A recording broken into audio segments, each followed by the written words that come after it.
I'm Connor Rebush, and if you are interested in the finer points of face punching, you've come to the right place.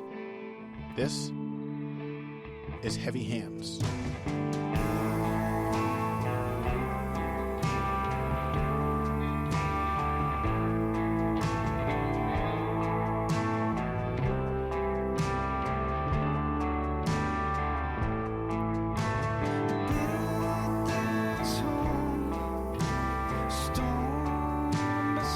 Welcome, ladies and gentlemen, to another episode of Heavy Hands. I am your host, as always, Connor Rebush of BloodyElbow.com and combat sports analysis fame. Not quite fortune, but we're getting there. With me is my usual co-host, Patrick Wyman of SureDog.com, formerly of Bloody Elbow. Pat, thank you so much for joining me today.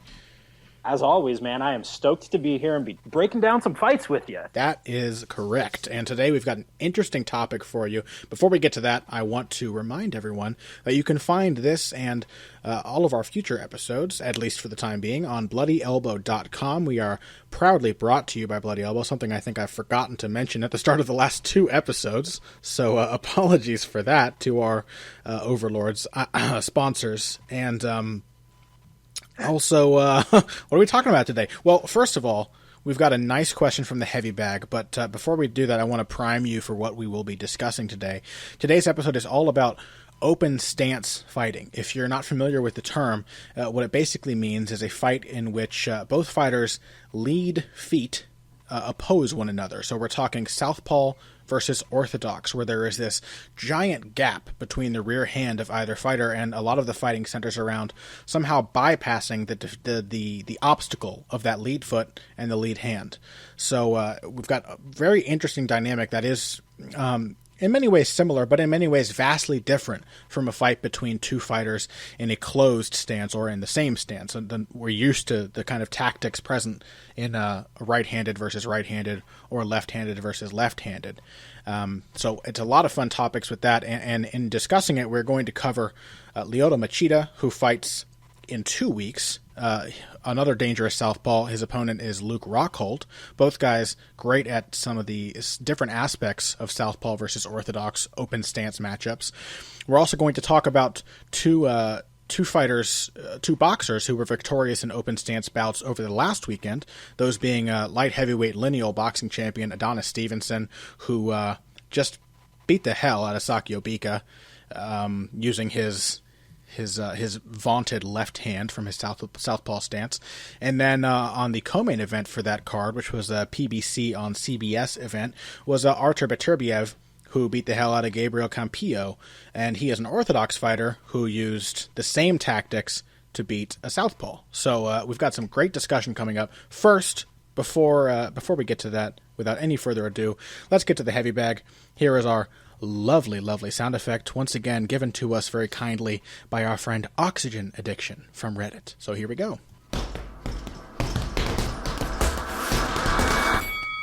And welcome to the heavy bag. Our question this week is brought to us by... Oh, God. See, this is where it helps to have things ready.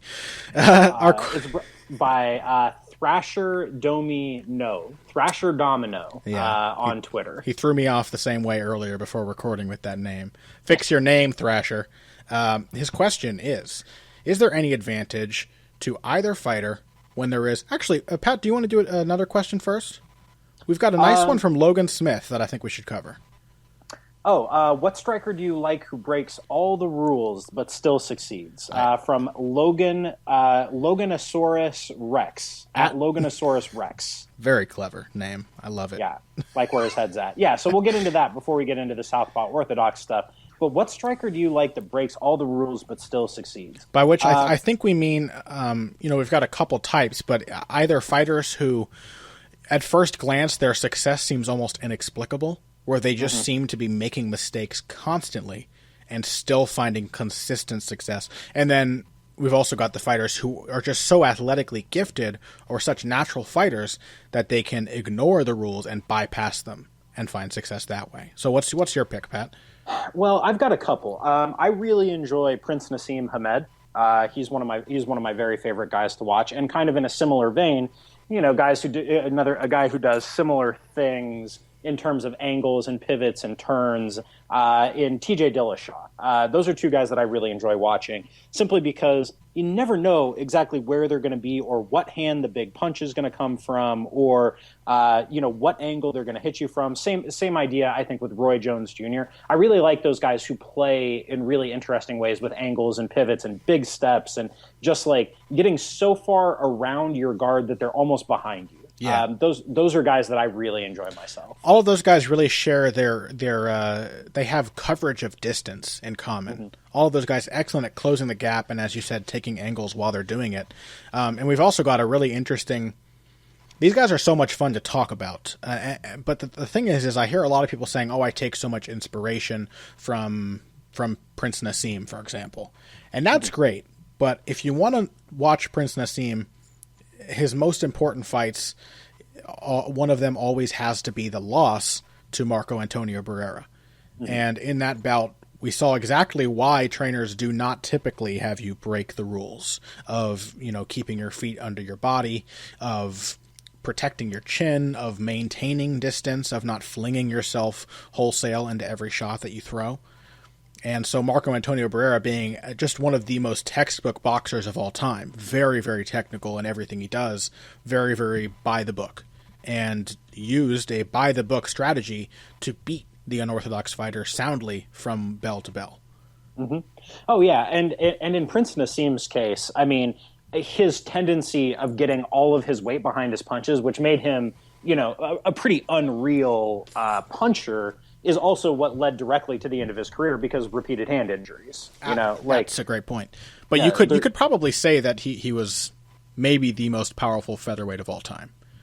Oh yeah, I think that is almost without question in my mind. He's up there. He's certainly up there. I mean, also, I don't know if you knew this, Connor. Prince Nassim Hamed, big Conor McGregor fan. Really? Honestly, not surprising because I'm pretty sure I know that Conor McGregor is himself a Prince Nassim fan.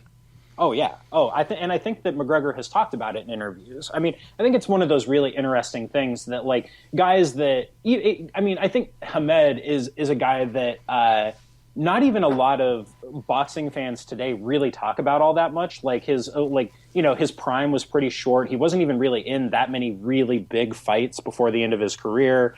And I mean, he also succeeded in kind of eating his way out of the sport in addition to his hand injuries. But like, I think what's really amazing to me is the kind of respect that a lot of fighters, not just boxers, but MMA fighters have for Hamed and for his confidence and his willingness to just try shit. Like Johnny Hendricks is a big Prince Nassim fan. Yeah. Interestingly enough, Johnny Hendricks, Conor McGregor, two southpaws known for their love of trying random unorthodox techniques and just kind of testing them out mid-fight. Something that Prince Nassim, one of the most creative fighters in boxing history. And so that's why I think people respect him so much, especially in MMA. A lot of mixed martial artists, more so than boxers, really appreciate what he did because creativity, there's such a high premium placed on the ability to be creative and think on your feet in mixed martial arts. So, obviously McGregor and Hendricks both have shown at times the propensity to do those awkward Prince Nassim lead hand uppercuts, which are probably his most dangerous weapon, that right hand uppercut that he just knocked people's blocks off with. Yeah, I mean, I think the great irony of that punch is that it's a punch that works a lot better in MMA than it actually does in boxing.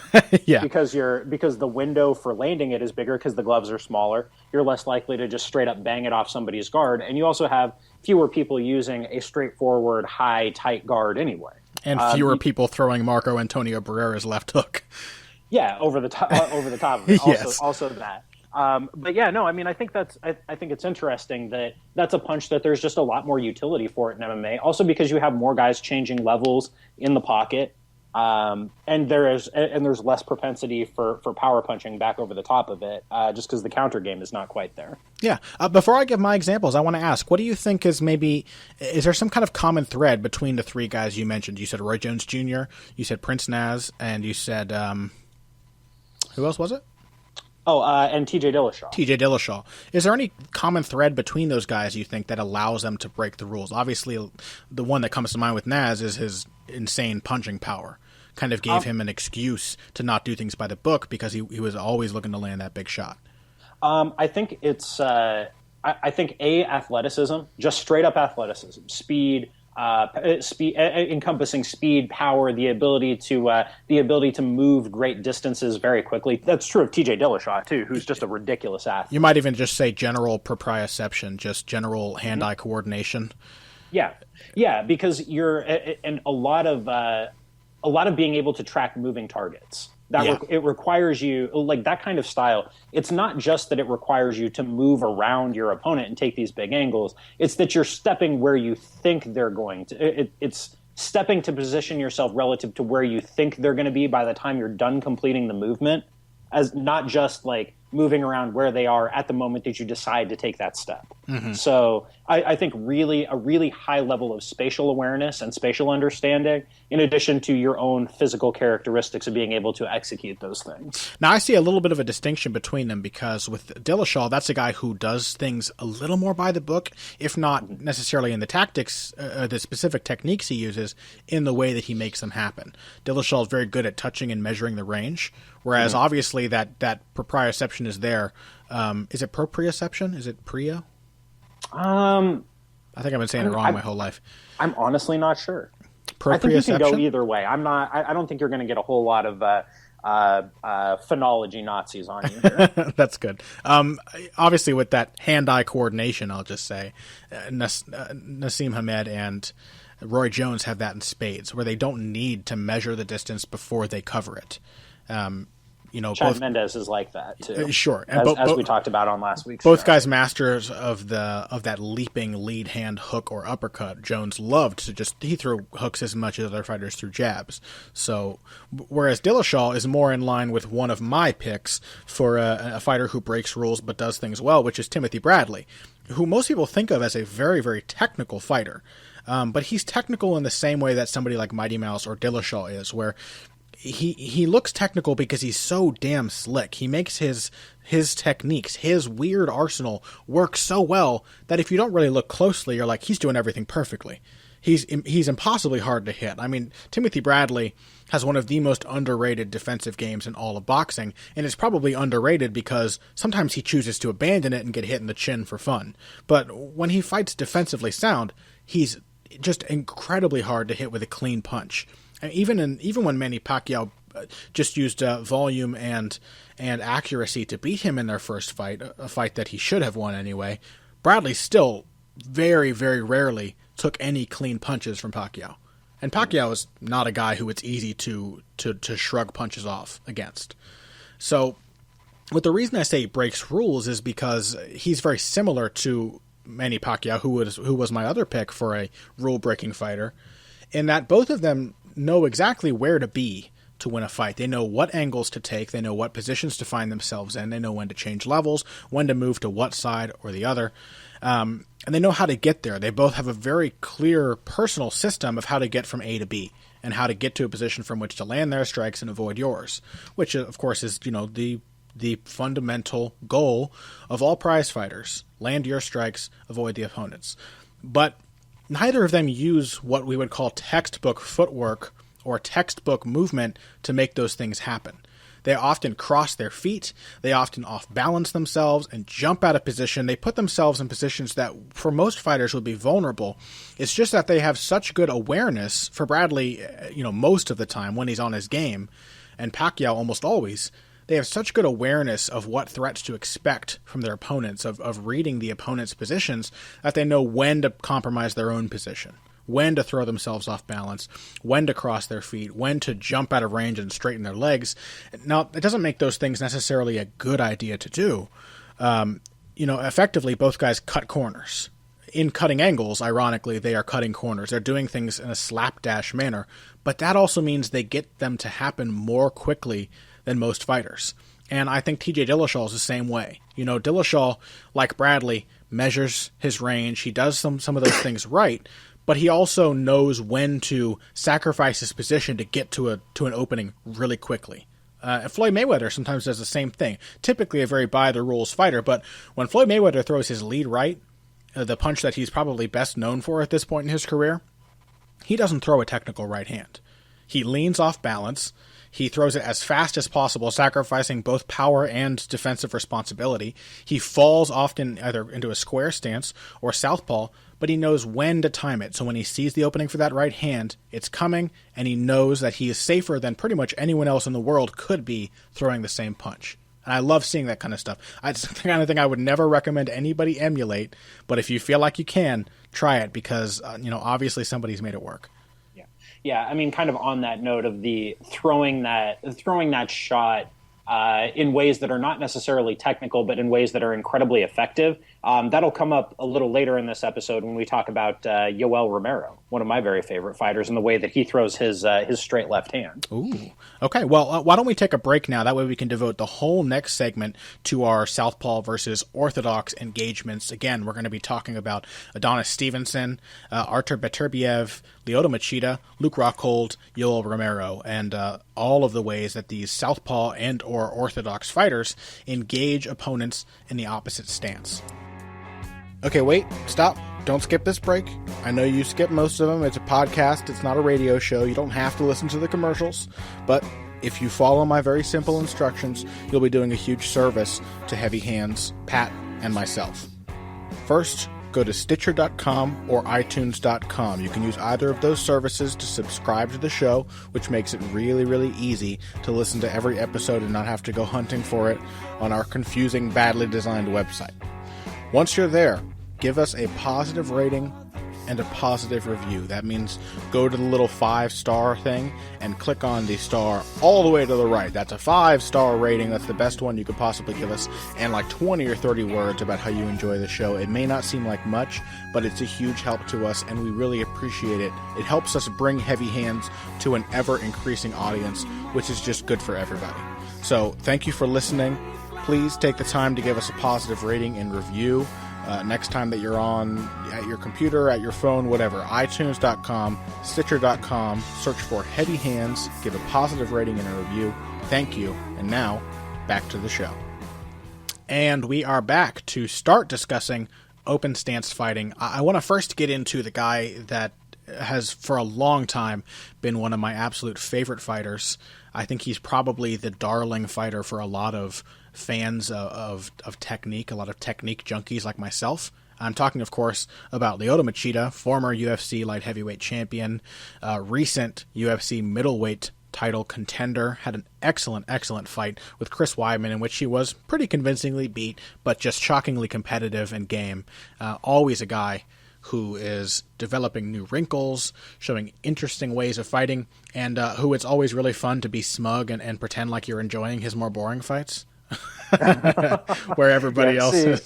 See, I actually genuinely do. For example, I was watching his fight with Dan Henderson with rapt attention while the other people in the room were just complaining and booing Machida for running away. So, I hated that fight. I'll be real honest with you. Machida, I don't know if this is just a product of when I started watching MMA, but I have never had this love affair with Machida. I enjoy him, and he is not one of my very favorite fighters to watch. I think because by the time I really got into MMA, we were past the whole, Machida is a totally unique guy doing totally unique things. You know what? I think we got into MMA around the same time, though. Yeah, but what was the first Machida fight that you watched live? I don't know. Let me look at his record and see. Let me see if anything refreshes my memory. The first UFC fight I saw live was BJ Penn versus Sean Shirk. But that was years before I actually started following MMA.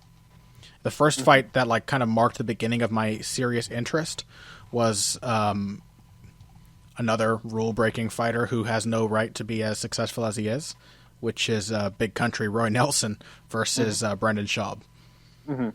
So the first Machida fight that I really watched closely, where I knew what was going on, was Shogun Machida, their first bout.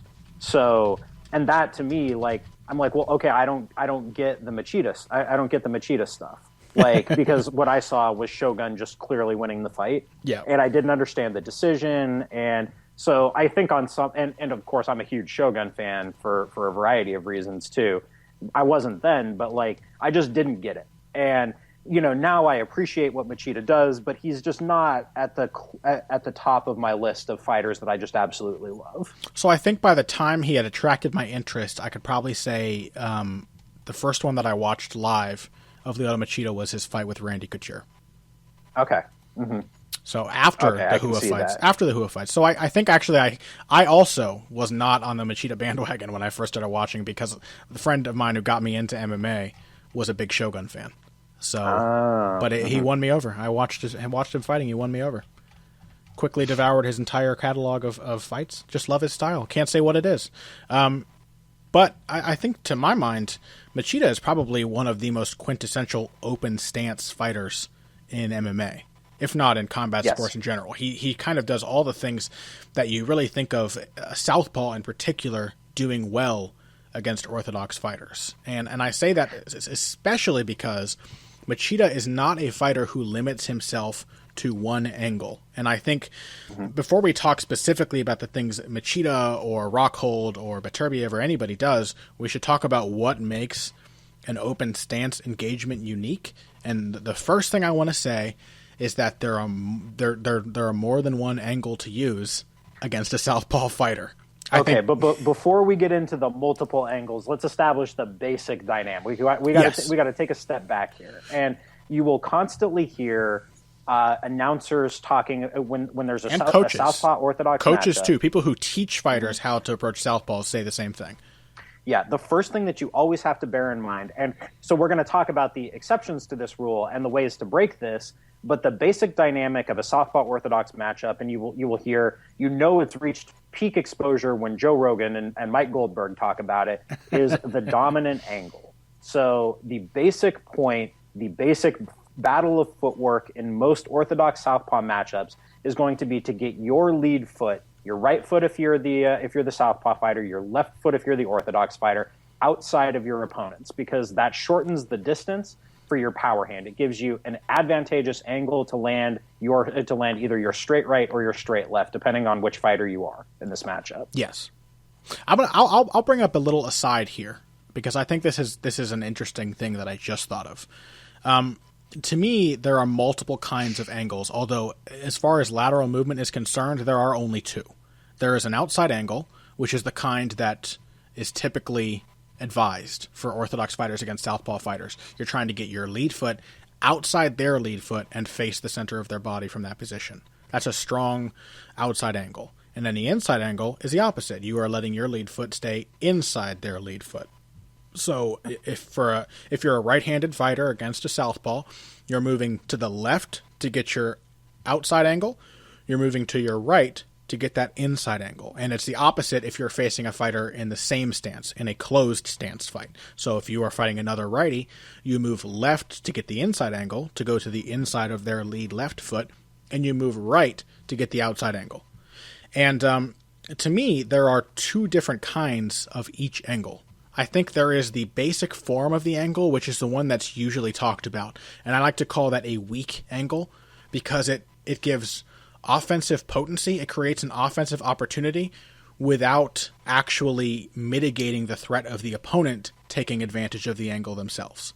So when you just step to the outside of the other guy's foot, when you just take a step forward and to the left, you are shortening the distance between your right hand and the opponent's face or body. You're setting up a nice tight cross, and you are also lining it up so that it goes between their gloves. It goes right through the middle of their guard. But I call that a weak outside angle, because the problem with that is if the opponent decides just to stick their right hand out, the southpaw tries to stick out his jab, he's going to hit you in the face. Not a lot of southpaws do this, and not a lot of orthodox fighters use their jabs against southpaws either, but you are vulnerable in doing this. You have to set this step up correctly, and even when you do, if the other guy reads your intentions, he will attack you. That's because you're shortening the distance, you're taking the offensive angle, but you're not turning your body so that you're facing his center line. If you take that outside step and then pivot to your left, he cannot hit you without having to adjust first himself. And then you can hit him while he's adjusting. And the same is true of the other angle. If you step straight forward inside the southpaw's lead foot, that's a weak inside angle. You are lining up your jab, or you're throwing a sneaky lead hook, as Miguel Cotto did against Sergio Martinez, just beat his ass with lead hooks while taking that weird inside angle. But it's a weak angle because you're giving the opponent the step that traditionally he wants. You're giving him the position outside your foot. So he's now lined up his rear hand with your face. To make that angle strong, you have to pivot to your right, so you're facing the center of his body, and he is no longer facing you. That's the only way to make it defensively viable. Yeah, and you will, and it's not easy to get either of those angles because guys in open guard matchups tend to be very aware of that lead foot dynamic.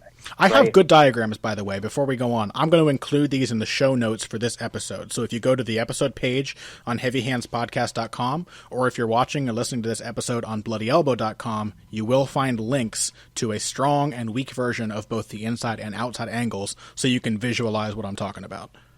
Yeah, it is not, the basic dynamic here is that it is not easy to get the strong versions of those angles without doing a little something to set it up, to get yourself to that spot. Very rarely is it possible, except actually I think that it may actually be easier to get the strong inside angle than it is to get the strong outside angle.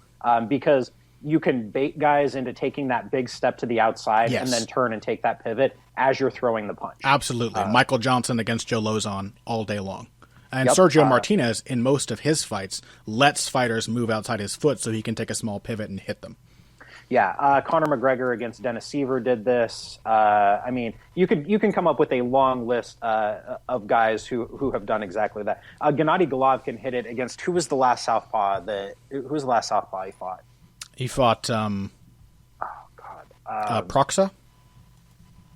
Maybe that may be right. Yeah, I mean, I remember Gennady Golovkin doing that. The guy just committed, way committed to the outside angle. Golovkin took a nice, easy, tight pivot and just clocked him with the right hand. And I can't remember what fight that was. It's going to kill me. I think it was Proxa. I want to say it was Gregor Proxa. That sounds right, but I can't be sure off the top of my head. I know that Golovkin has thrown that punch very well. Manny Pacquiao throws that beautifully also. Yes. Typically a thing that southpaws do better than orthodox fighters because it's so every orthodox fighter the southpaw fights is desperately trying to get his lead foot outside of their foot.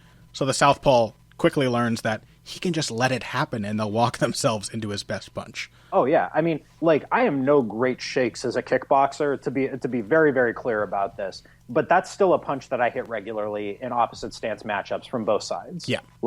Because the other guy is almost always so committed to getting to that spot that I'll just let them take it, and then you can throw that shot as you pivot, and it's really easy. It's to me, it feels like a very natural punch to throw. Mm-hmm. Not to take the pivot and then throw the punch, but to throw the punch as you pivot, as you let your rear foot kind of swing around. To me, it just feels like a really easy, really natural punch. It feels like you're always in range for it. You don't have to step into it or anything. Mm-hmm. The punch is just there. It feels like it's being handed to you on a golden platter. It is. It is. And to put it in the opposite, Andre Ward, when he fought Chad Dawson, used the inside angle to make the outside angle a possibility. He beat Chad Dawson up so much when Dawson was not allowing him to step his foot outside that he beat him up so much from the inside angle that then Dawson started giving him the outside angle and lining up his rear hand for him. So attacking one angle often opens up the other, and so it becomes very important in an open stance matchup, in all matchups, but especially in open stance, to be able to take advantage of both. So all of this takes us back to the initial heavy bag question that we asked before we went off track with the question about orthodox fighters. Yes. Thrasher Dominoes question. Yeah, before we got off track there, who has the advantage in this matchup? Is it the southpaw or is it the orthodox fighter? Now, I'll proffer the first answer. I will say that theoretically, no one has the advantage. Mm-hmm. No one has the advantage. A southpaw can do the exact same things to an orthodox fighter that an orthodox fighter can do to him. It's no different from any other matchup.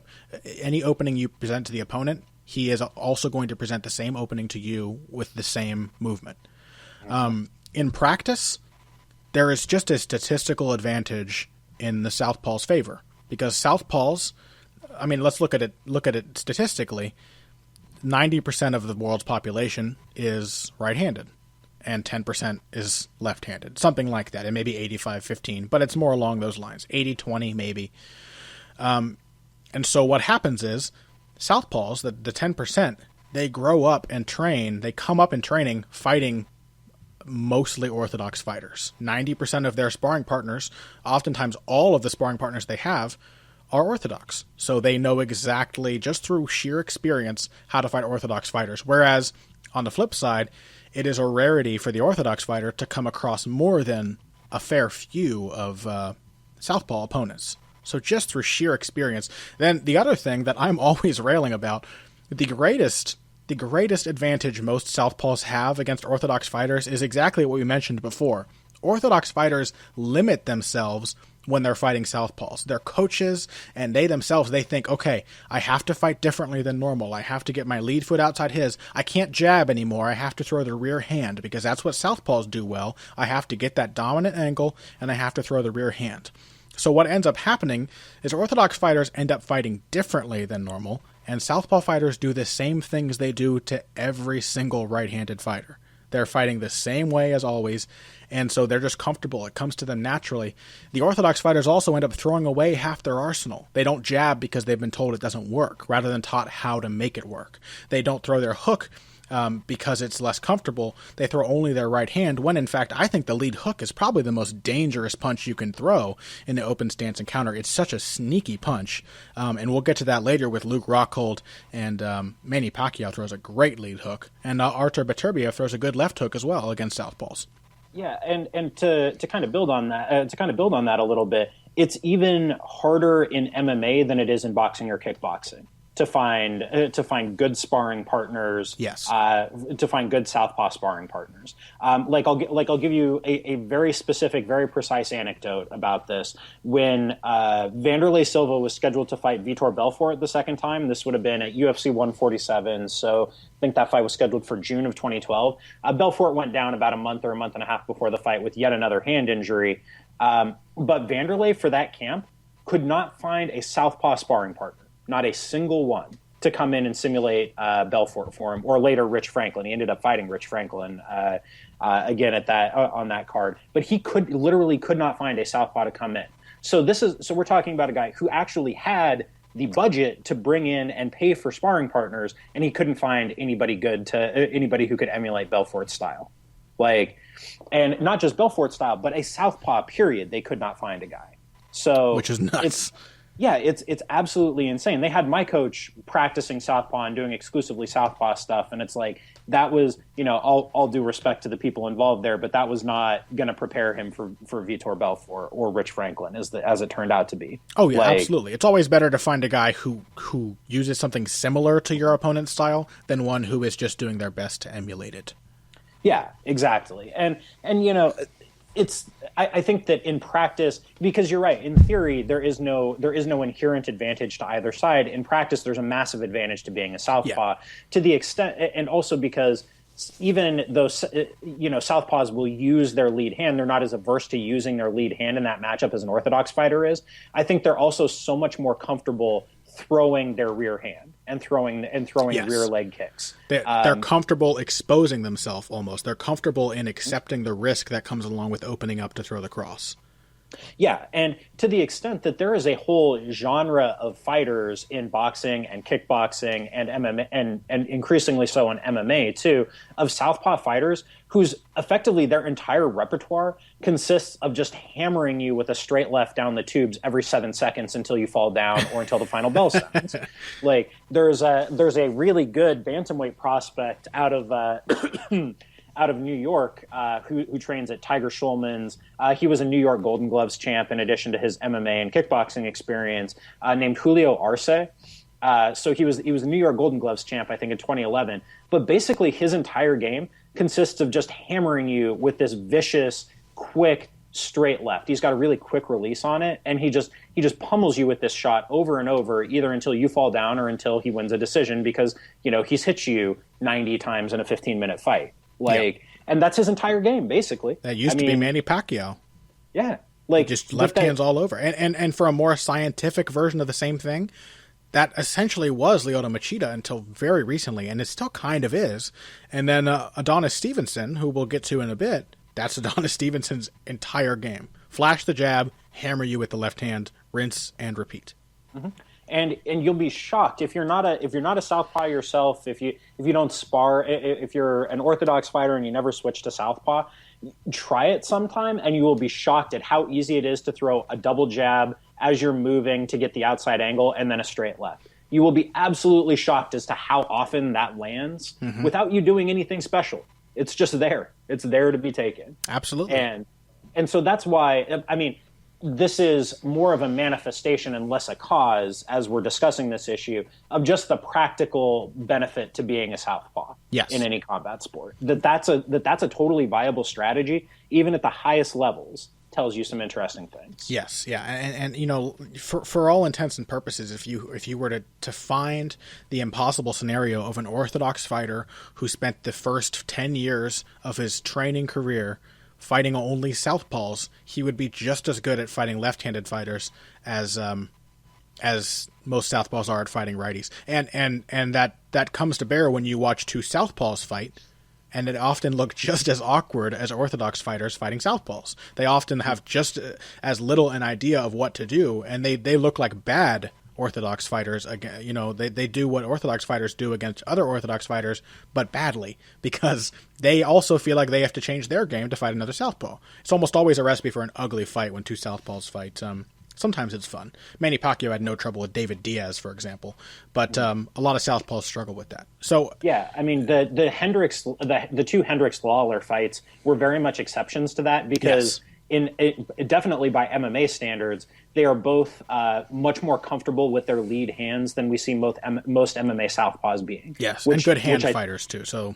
Yeah. Mm-hmm. So since we're not going to find the orthodox fighter who fights only southpaws, and since I'm going to assume 90% of our audience is probably right-handed and orthodox fighters, those of you that train anyway, or those of you who are interested in training, or those of you who want to have something to keep your eye on when you're watching a fight, let's try and go through what our subjects of today's episode do that make, you know, what are the viable options in an open stance scenario, either the typical ones, the dominant angle as it's called, and the ones that we've mentioned so far, the ones that are a little less unorthodox but no less viable. So let's start with Machida. What can we learn from Machida that either a southpaw could do to a right-hander, or practically a right-hander, an orthodox fighter, could do to a southpaw? What does he do that stands out as far as open stance fighting?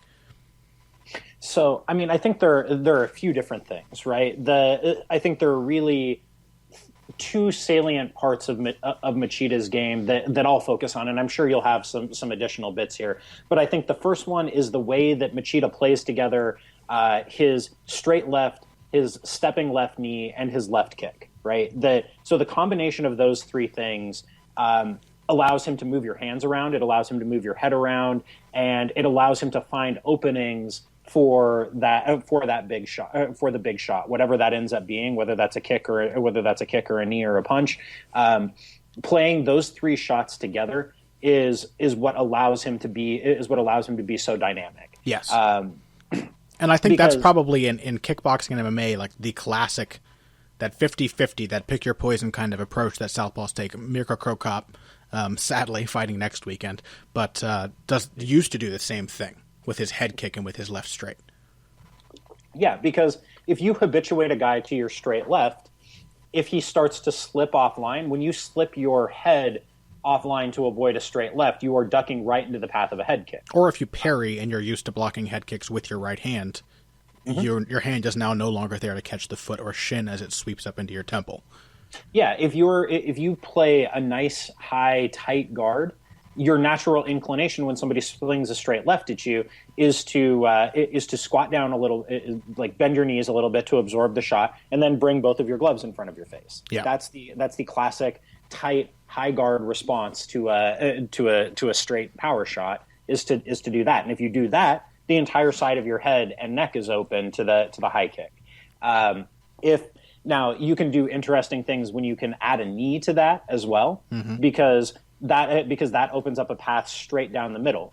It plays off the path, but from an entirely different kind of upward arcing angle that the straight left does, right? So if you flick your hips at somebody and they're expecting a straight left, their hands come up to block. You can slip that knee in either straight to the body, or if you want to come up high with it, you can bust right through their guard. With a high stepping knee. And Lyoto Machida also has the underrated additional option of that front kick that he throws so well to the body and sometimes to the head as well. Something I'm convinced John Jones decided to use after fighting Machida, because John Jones does it very, very well from the southpaw stance, that front kick to the body, or the right front kick to the body that he used against southpaw Vitor Belfort.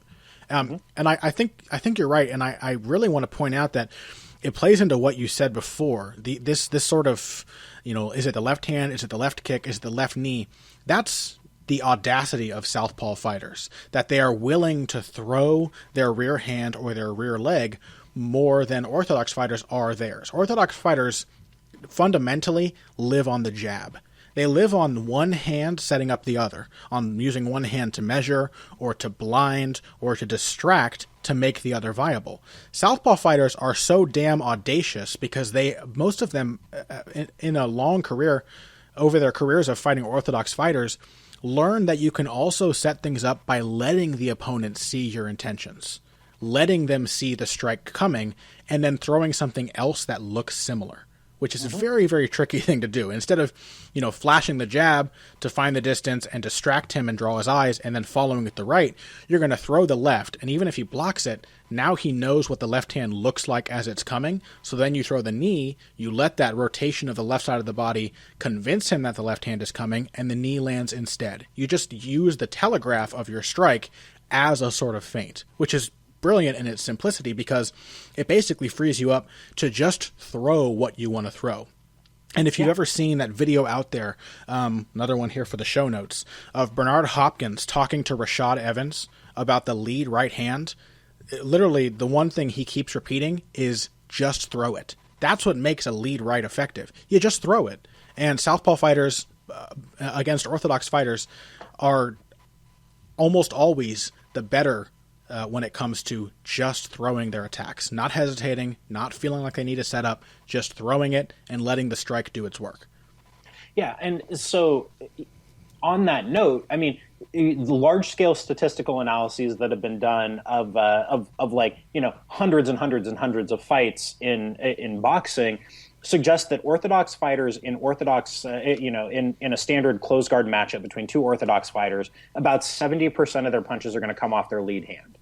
And I even think that's a little light. I even think it's a little higher if you were to count like probing jabs or range finding jabs in that. I think it would be even higher. So like when you get into a close or when you get into an open guard matchup between an orthodox and a southpaw fighter, suddenly you're taking away a massive part of what they do, or at least in their heads you're taking away a massive part of what they do. Whereas a southpaw fighter who's used to fighting orthodox fighters may throw 70% of their stuff from their rear side. So Absolutely. you're not taking away nearly as much. You also have, I think that if there is kind of an inherent advantage to the southpaw in that matchup, it's that the orthodox fighter is exposing their liver. Yeah, absolutely. To the power shot. So I guess there's that, but that's only a couple of percentage points. There is also, however, if more orthodox fighters would take advantage of it, left hook to the body is doubly dangerous against a southpaw whose liver is actually in the front. So it's not exposed to the rear kick, but it is exposed to the lead hook. So any fighter with a good left hook, start hitting southpaws in the liver. It works surprisingly well. You so rarely see guys throw a left hook to the body against a southpaw, though. You almost never see it. Yeah. It's like, it is inexplicably rare. I mean, can you think off the top of your head of why we see so few guys throw that? I don't think they feel comfortable throwing it. I think they feel like they have to get that dominant angle. And I think they feel, I mean, granted, southpaw fighters so willing to throw that left hand, loading your left hip as an orthodox fighter, it exposes the right side of your head to that left hand. So it is a risky proposition. But if you can fake the right hand and lead off with that, it's a brutal punch. Miguel Cotto threw it really, really well against Sergio Martinez, both to the body and to the head. And of course, as we mentioned before, Marco Antonio Barrera, orthodox fighter, against Prince Nassim Hamed, the left hooks all day, upstairs, downstairs, made beautiful use of that punch to counter and punish the erratic movement of the southpaw Hamed. So it's definitely a viable punch. And on that note, I want to take one more break, and when we come back, I think we can really delve into the topic of the place of the lead hand in the open stance encounter, because as you said before, something that immediately caught my attention, which is that Orthodox fighters lose half their weapons, or at least they think they lose half their weapons. And I think that when we look at the games of Adonis Stevenson and Luke Rockhold, we're going to start to see that really the same weapons that are viable in a closed stance encounter are equally viable in open stance. Okay, so here's another way you can help us out. Go to your couch, lift up the cushions, and scrounge around in the creases for change, lint, like bent paper clips, like a thumbtack that you stab your thumb on and then you scream alone in your living room. Throw all the stuff out except the change. All right, now take that and deposit it into your bank account or your PayPal account. Head over to heavyhandspodcast.com and click on the donate button on the right side of your screen. Whatever money you just found, which you weren't using anyway, send it to us, all right? Because Pat and I will use it. That money helps us keep this show on the air and free of charge, which is great for you. It's great for us because that way we're making a little bit of money. The donations are a huge deal for us. So please go to heavyhandspodcast.com. Any spare change that you might have lying around, hit the donate button on the right side of the screen and send it our way to help us keep this show live. Thanks. And now back to Heavy Hands. And we are back. We're going to talk now about the place of the lead hand in the open stance matchup. Something that a lot of Orthodox fighters believe is that the jab is somehow negated simply because it is being opposed by the jab of their southpaw opponent. That the fact that there is a hand in the way of the jab should not make it an ineffective weapon or even a tool. Even if you can't make it work as a weapon that damages the opponent, it should still have a place as a tool to measure, to distract, the way that a jab, the other ways that a jab is traditionally used. But as it pertains to being a weapon, I think one of the best ways to learn of the effectiveness of a jab in an open stance matchup is to watch a guy like Artur Beterbiev, who in fighting Gabe Campillo last weekend just put on, Pat, I think you put it as a masterclass of open stance jabbing. Just absolutely brilliant, using his jab in every way that a jab can be used. And something you just brought up before we began recording, jabbing to the body, because one of the most ridiculous things in these situations is that you often hear the pundit, the talking head, the fighter, the trainer, whoever say, okay, well, their jab cancels out your jab, but their jab hand can't cover their whole body. And in fact, the southpaw has the most dangerous, the most vulnerable side of his body exposed to the jab of the Orthodox fighter. And so that body's still wide open, and yet we so rarely see fighters jab to the body. How can you explain how Beterbiev used it and then say, maybe why you think we don't see it more often? Well, so I think Beterbiev did. Beterbiev didn't go to it immediately. I don't think he went to it until the second and the third rounds. I think so. He knocked him. So he knocked him out in the fourth round, but he used it a lot in the second and the third round. So he established the jab upstairs. He established his left hook upstairs, and then once Campillo went to an even tighter guard, he went to an even higher, tighter guard than he had before in response to what Beterbiev was showing him. Then Beterbiev, when he started to mess around a little bit with the inside angle as well as the outside, when he started to mix things up a little more, that's when the jab to the body opened up, and he just landed thudding body jabs, really heavy body jabs. Very similar to the kind that Floyd Mayweather often lands against other Orthodox opponents, just folding Campillo's body in half, just driving his full body weight into his lead hand. Yeah, it was. He was jabbing to the body. I think another easy comparison in that regard is Sergey Kovalev.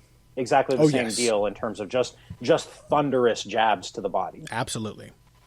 And but it worked because he established it upstairs first, and then once the opening presented itself, once Campillo gave him that path for a straight left to the body, or a jab to the body. Jesus, can't even losing my mind here. Once the path opened up for it, Beterbiev didn't neglect it. Once it was there, he started utilizing it. And once it did, that's partially what opened up the flurry of power punches in the fourth round that put Campillo down for good. And I want to point out, too, Beterbiev is also a great example of the other side of that equation. Beterbiev is one of the greatest examples in boxing right now of how hard it can be to get past the defensive lead side of an open stance opponent's body. We at a certain point, it is true that it's harder to get past a southpaw's right hand than it is to get past another orthodox fighter's left, and vice versa. It's not as easy to work around. That doesn't mean you should give up trying to get past it. You should give up working your jab and not pay attention to the openings that are being presented. But Beterbiev, to me, reminds me of nothing so much as a sword and buckler fencer, which might sound like a completely out of left field comparison to some people. But to me, when I watch Beterbiev fight, I see his left hand as his shield and his right hand as his sword. And that's in the more traditional sense. Bernard Hopkins has used the same comparison, where his left shoulder and his left arm, Beterbiev uses a great high guard with his left hand, where he'll do a sort of high elbow block to block right hooks and jabs from southpaws. And it makes him very tricky because it's very difficult to bypass any part of that defense. But another part of sword and buckler fencing is in using the buckler, holding it out so it's closer to the opponent's eyes, to then hide the action of the sword arm, so that the buckler, this little shield in their face, keeps the opponent from seeing what your sword is doing, so they can't predict its path of attack. And Beterbiev does that both offensively and defensively. When he covers high with his left hand, he'll often at the same time drop low, and that's when he'll throw his right hand to the body. Or that's when he'll change levels and loop it over the top. And so only seeing his body turned and his left guard, it's very difficult to see what the right hand is doing. And similar to Adonis Stevenson, he'll do the same thing by extending the left hand, sticking it in the opponent's face, and keeping them from seeing what his right hand is doing in that respect as well. So it's defense and offense that perfectly play off of each other, all because of this weird vision obstruction that's so central to his game.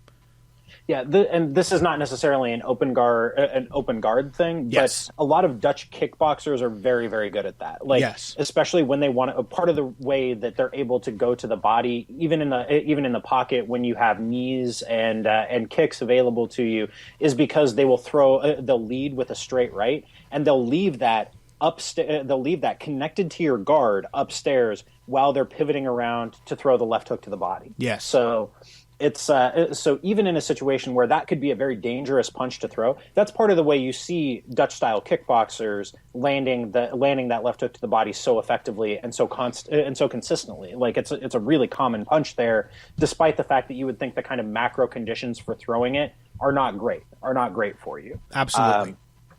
But yeah, no, I mean, the obstructing your vision is one of the essential things that you can do with your lead hand in a southpaw orthodox matchup. To come back to Lyoto Machida, Machida is very good at doing that. Even if he's not throwing off his lead hand, his constant flashing of his right hand and the way that he hand fights with you and kind of bats your hand around and to the side and leaves his hand up there. It's a consistent thing that we see in these matches. And that's a more recent development of his, too, for Machida in particular. It's something I think I only recall him doing from around the time of the Randy Couture fight.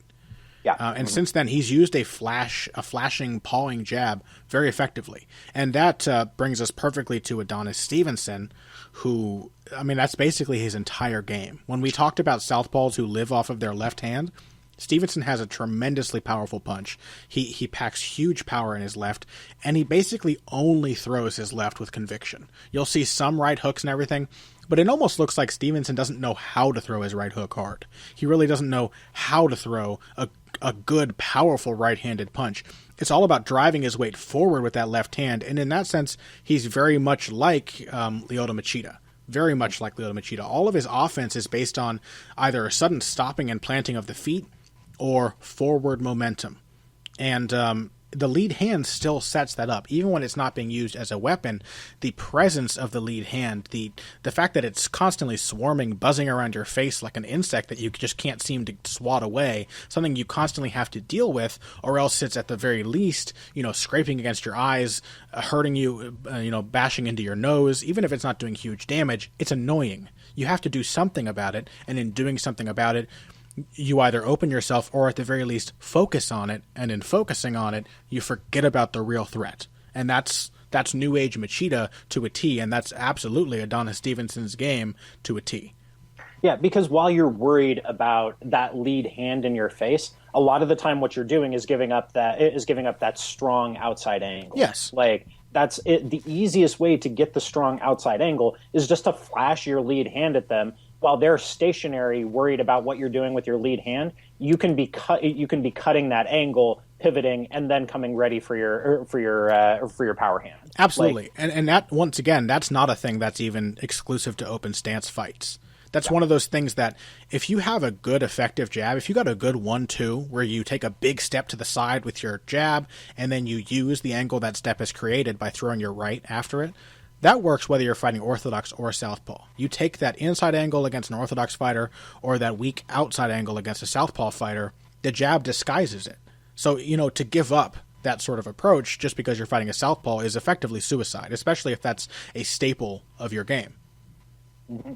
Yeah, absolutely. I mean, and when you have the southpaw who actually can hurt you with their lead hand, it makes it all the more effective. Yes, it opens up the rest. It opens up the rest of it. Like to come back to the example of Luke Rockhold, whom we were talking about earlier, not a guy who throws a great straight left. Strangely enough, because normally you would expect, based on everything that we've said today, you expect a true southpaw to throw at least a nasty straight left. You would expect that to be a staple of their game. Not really true for Rockhold. He, especially moving forward, he does not throw a great straight left. What he does throw, however, is a lethal right hook, especially as he backsteps. He's got a great backstep right hook. Yeah, and the thing about the right hook, I mean, I said earlier in the episode, and I'm always saying this, if you listen to this show long enough, I've probably said it before, I will undoubtedly say it many more times. I've got a video about this very topic coming out very soon on Manny Pacquiao's right hook, which I consider to be one of his best weapons. The southpaw's right hook, or the orthodox fighter's left hook against a southpaw, is one of the most dangerous punches you can throw. For the same reasons that it's a dangerous knockout punch in a closed stance encounter, but with added benefits. When you have two orthodox fighters squaring off, that left hook is considerably closer to the target than the rear hand. So even though most fighters have a powerful rear hand, the right hand has to travel a long way to get to the opponent's chin. A left hook starts about a foot closer, if not more, depending on where you carry your guard. So it's automatically a quicker weapon to throw, even if it has a looping arc. If you can throw a tight left hook, you've got a very short path to the target. The thing that makes it even more dangerous in a southpaw encounter, an open stance encounter, and by the way, distance is so critical in open stance encounters because it's often so much longer that to just throw your right hand, you're covering an even longer distance than in a normal fight. So it's crucial to be able to throw a good punch off of your lead hand, or else to be very, very crafty and very patient with setting up the rear hand. The thing that makes it so tricky as a punch in an open stance encounter is that it's hard to see coming. I mean, you're basically blind to a good lead hook until literally the split second before it lands. And that's just because of simple body mechanics. If I stand opposite you in an orthodox stance and you're in a southpaw stance, I can step forward, whip my left hand up from a lowered position, and bring it up and over your shoulder to hit your chin, and your own shoulder and arm will block it from view. You will not see it coming until it emerges from over your shoulder, at which point it's, as I said, milliseconds from landing. You have very little time to react. You have to read the punch before it's thrown to have a good chance of avoiding it. And so, I'll give you a perfect example of that. Robbie Lawler versus Melvin Manhoff. Yes. It's such a sneaky punch. It's so difficult to see coming. It's one that anytime I spar southpaws, I get hit by all the time. Because, anytime you take a hard step forward on your jab, your own jab blocks it from view. You can't see because of your own most fundamental weapon. It's very, very tricky to deal with. Yeah, when Rockhold fought Michael Bisping, Bisping knew about the right hand going forward. He mentioned it in pre-fight interviews. Between the first and the second round, Jason Perillo in Bisping's corner mentioned it repeatedly. Bisping's response said that he knew it was coming. He knew Rockhold had been trying to throw it at him. And 10 seconds into this, I think 10 or 15 seconds into the second round, Rockhold absolutely cracked him with it. Yeah, so even if you know the punch is coming, even if you know in your head that that's a thing that the other guy's going to try to do with you, Bisping is a smart fighter. Perillo is not a dumb trainer. I'm sure they had answers for it. I'm sure they had things that they knew they were going to try and do to counter it or to avoid it, and still they couldn't. Yeah. That says a lot about what an inherently dangerous punch is. Yeah, or for example, another Rockhold fight, I have no problem saying that Costas Philippou is a better boxer than Luke Rockhold. Has a wider arsenal, throws more powerful punches, sets his punches up well, has decent footwork. He's a good boxer for MMA. But Rockhold floored Philippou with his right hook in that fight. I think twice. I think he may have dropped him two times. He dropped him. I think he dropped him with it once, and then, or did he? He definitely landed it a bunch. Maybe he landed it and staggered him once and then dropped him a second time. At the very least, he dropped him once. He dropped him with the body kick. Yes, but before that, he dropped him with the right hook.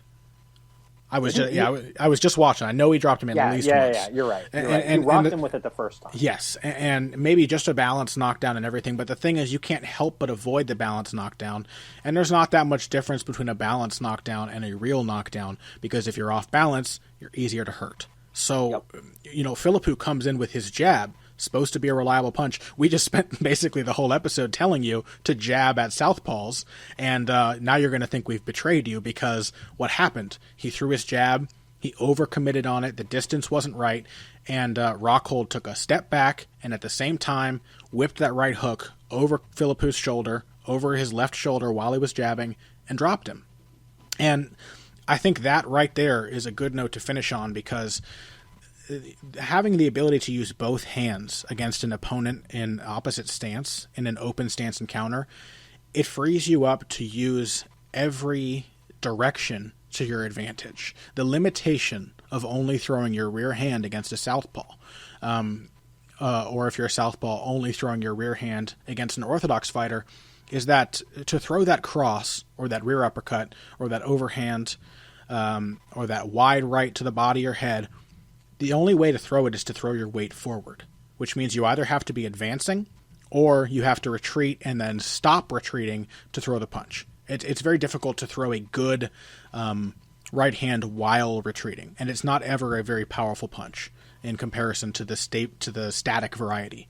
But the ability to throw a good hook or a good jab is that you can transfer weight from your lead foot to your rear foot while you throw it, which means you can step back with your rear foot and create space while throwing the punch.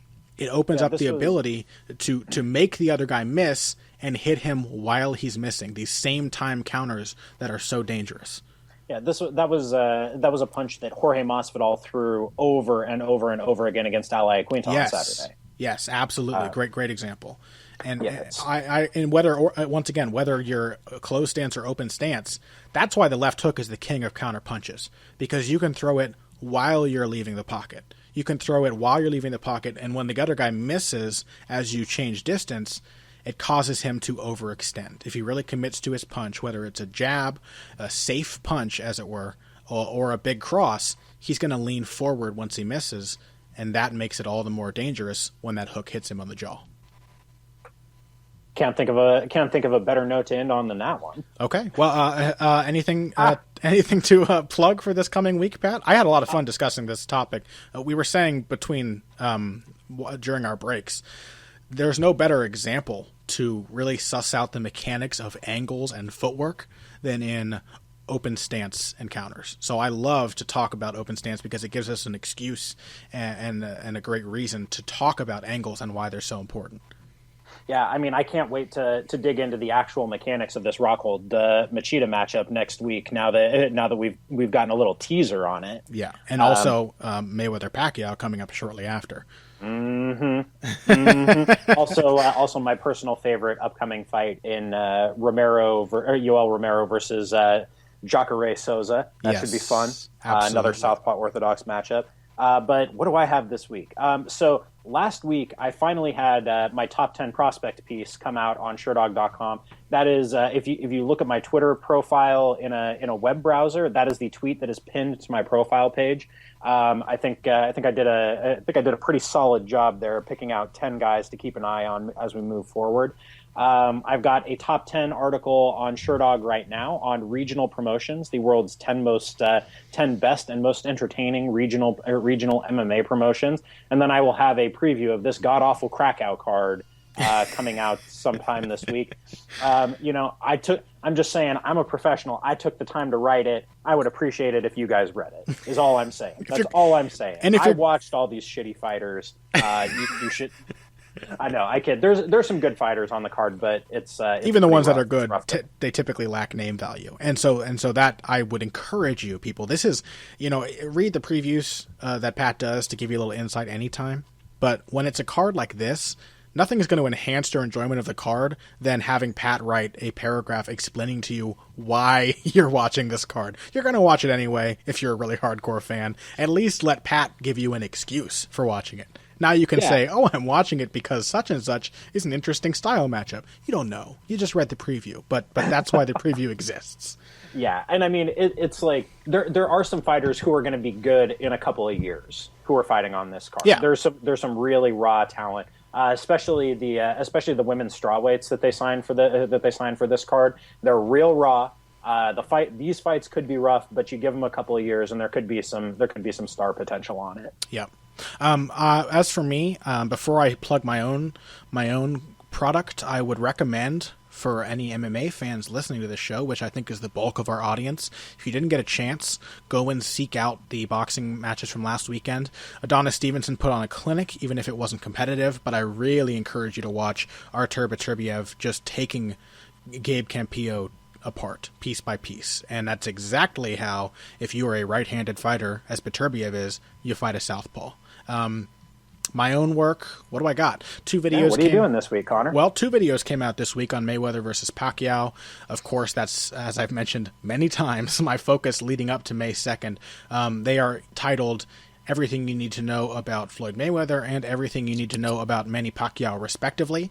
In those videos, I don't necessarily present my own opinions on the matchup, but I give you basically the driving narrative for why this fight needs to happen. So if you're not a huge boxing fan, these videos are kind of for you. They let you know in something, I'd like to think in a literary way, why this fight is so important to the sport of boxing and why it's so important to the respective athletes involved. So please go and watch that. You can find those on bloodyelbow.com or on badlefthook.com. And then in the month leading up to the fight, it'll be pretty much all Mayweather Pacquiao videos, and I've got a lot of videos coming out in the 20-something days leading up to the fight. I've got 6 videos planned breaking down the secret weapons, the key signature techniques of both Mayweather and Pacquiao, so I'm really looking forward to that. The right hook we talked about this episode of Manny Pacquiao is coming out, and then the second one will be Floyd Mayweather's sticky punches, which Pat talked about with leaving the punches in the opponent's face and on their neck to initiate clinches and set up follow-ups. So really cool, crafty little tricks. Each one's going to be like a tight, focused video just looking at this one special move, the secret weapons of those 2 fighters. So I'm looking forward to those. Keep your eye out for them. Once again, bloodyelbow.com, also on YouTube, MMANation.com is the channel. If you're not, I can't stress this enough. If you're a fight fan and you're not watching Connor's videos, then you need to correct yourself, because they are excellent. and I guarantee you have my personal Patrick Wyman seal of approval on this. I guarantee you will learn something you didn't know before you watched it. Much appreciated. So that's all from us. Get in touch with us on social media, everybody. If you enjoyed today's episode, if you have questions for next week's Heavy Bag, you can post those questions to us anytime. Doesn't matter if it's on the day of recording or whatever. If you tag them #HeavyBagQuestions, we will see them before the next episode, and if we like it, we'll talk about it. If you have a longer question or a request, please send that to Connor@heavyhandspodcast.com. And on that note, you should visit heavyhandspodcast.com. You can find this and all of our other episodes there. And you can also, if you're feeling generous, donate to us and help support the show. So thank you for listening, everybody. I've been Connor Rebush. My co-host has been Patrick Wyman. And if you came here today for the finer points of face punching, you came to the right place. This has been Heavy Hands.